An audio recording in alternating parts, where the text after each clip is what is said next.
Geometriya burchak tomon munosabatlari mavzusi ikkinchi qoida.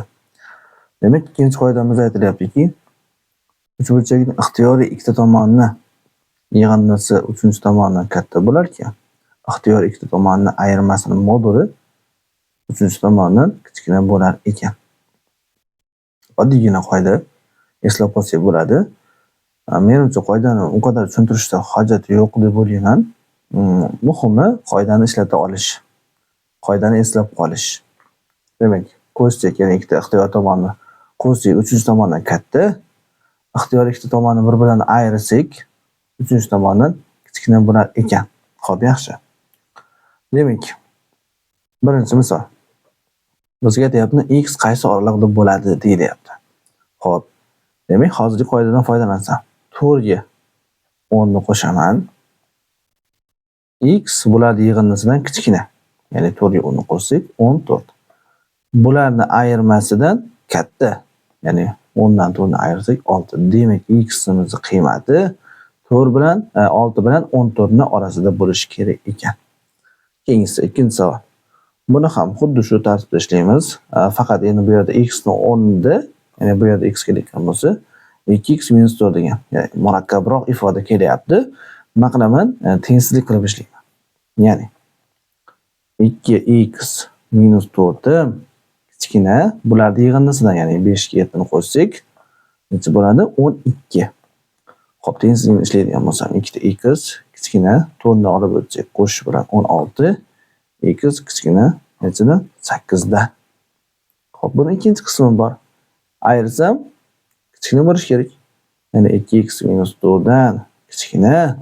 Bularning ayirmasi 2. 2x 4 ni olib o'tsak, o'ng tarafga 6, x katta, 2 bo'lsam 3. Demak, menda ikkita javob bor. Buni bitta so'roqda ifodalaymiz. Demak, birinchi javobimiz 8 kichkina, ikkinchi javobimiz 3 katta. Demak, 3 bilan 8 ni oralig'i.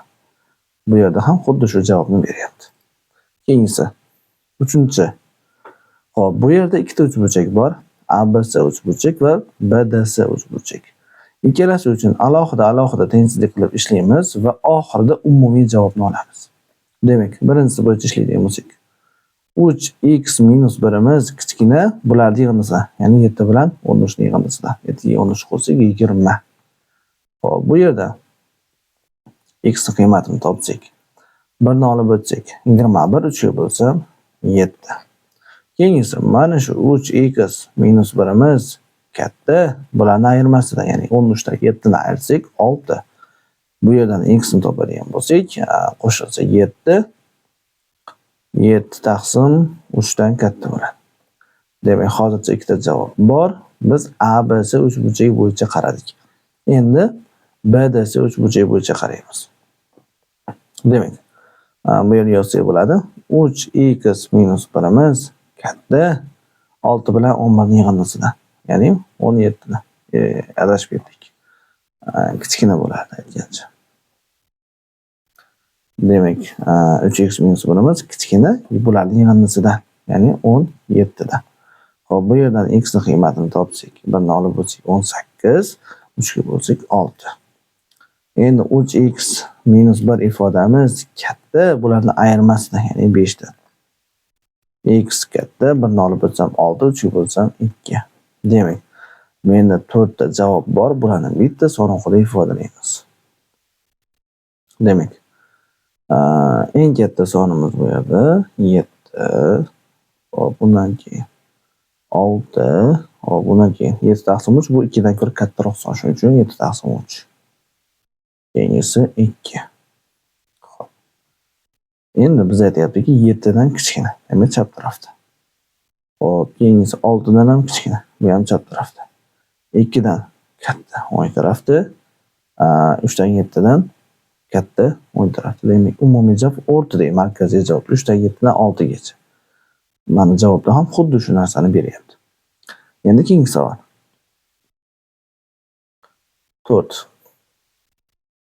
Ya'ni bu belgi summa deyiladi. Ya'ni x ni olishi mumkin bo'lgan barcha qiymatlar yig'indisini toping deyilgan. Xo'p, bizda bu yerda ma'lumot beryapti. Burchaklar. Eng katta burchagimiz bu A burchagi ekan. Demak, eng katta tomon bu 11. Xo'p. Bundan kichikroq S burchagi ekan. S burchagi demak o'rtacha. Demak, x ning qiymati 6 dan katta ekan, 11 dan kichkina ekan. Bu birinchi tengsizligimiz. Endi hozirgi yuqoridagi qoida bo'yicha, ya'ni bu qoida bo'yicha tengsizlik tuza olaman va birlashtiraman mana bu narsa bilan. Xo'p, endi demak, x ning qiymati kichkina ekan, bularning yig'indisi. Necha bo'ladi yig'indisi? 18 emas, 17 bo'ladi-ya. 17, chunki 11 ga 6 ni qo'ysak 17. Xo'p, x katta, bularning ayirmasida, ya'ni 5. Xo'p, mana shu 3 ta javobni bitta son orqali ifodalaymiz. Bizda 17 bor, bu 11 bor, keyingisi 6 bor, 5 bor. 6 bor, 5 bor. Endi 6 bilan 11 ning orasi 17 dan kichkina, bundan katta. Xo'p, endi kimdir aytishi mumkin. Shuncha aytaylik, buni qo'shyapmiz, ayryapmiz, shunaqa qilib ishlash nima keragi bor? Baribir 6 dan 11 gacha degan javobni olamiz ekan-ku. Shuncha mehnat qilish nima keragi bor desa, aytishimiz mumkinki, hozir shunday bo'lyapti. Lekin boshqa bir misolda siz mana shu ikkinchi qilayotgan ishingiz, ya'ni 3 burchak tengsizligi bo'yicha ishlayotgan javobingiz umuman javobni o'zgartirib yuborishi mumkin. Xo'p, demak, bizdan to'g'rida nimani so'ragan edi? Ya'ni x ni olish mumkin bo'lgan barcha qiymatlar yig'indisini. Xo'p, 6 bilan 11 ning orasida qanaqa sonlar bor? 7 bor, 8 bor, 9 bor, 10 bor. 7 ga 8, 15. 15 ga 9, 24. 24 ga 10 ni qo'shsak 34 bo'ladi. Mana javobda ham xuddi shu narsani beryapti. 5.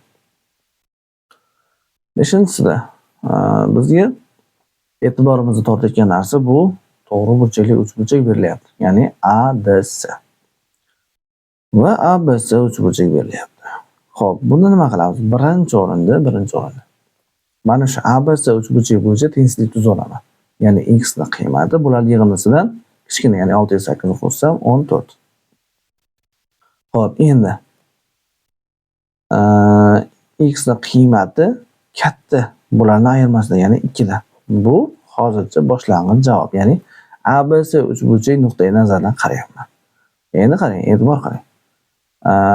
ADS, ya'ni to'g'ri burchakli uchburchak. Eng katta burchak bu 90 gradus. Demak, eng katta tomoni qaysi bo'ladi? X bo'ladi-ya. Xo'p, demak, bu 12 bo'lsa, demak bu x imiz nima ekan? 12 dan albatta katta bo'lishi kerak. Chunki bu yerda eng katta tomon x bo'lishi kerak.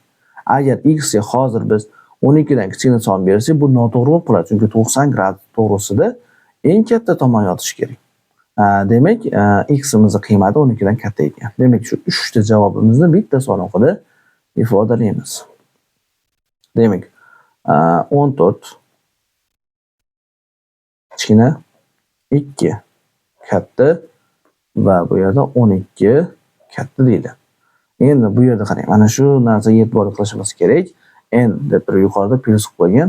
Bu degani butun son, ya'ni musbat butun sonlar. X o'rniga musbat butun son qo'shishimiz mumkin. 12 bilan 14 ning orasida bitta butun son bor. U ham bo'lsa necha?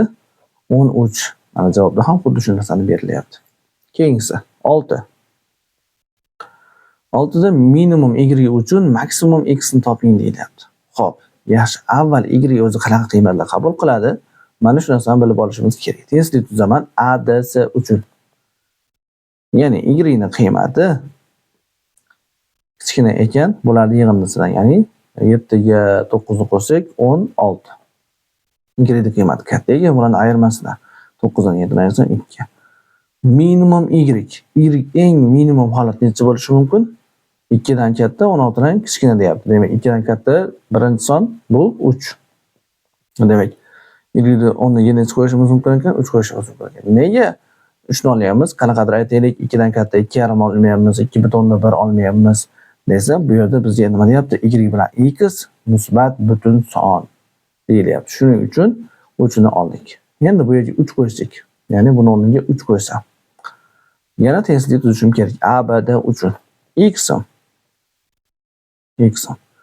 kichkina 3 bilan 3 yig'indisi 6 dan. X katta bularni ayirmasi, ya'ni 0 da. Xo'p, endi bizga nima deyilyapti?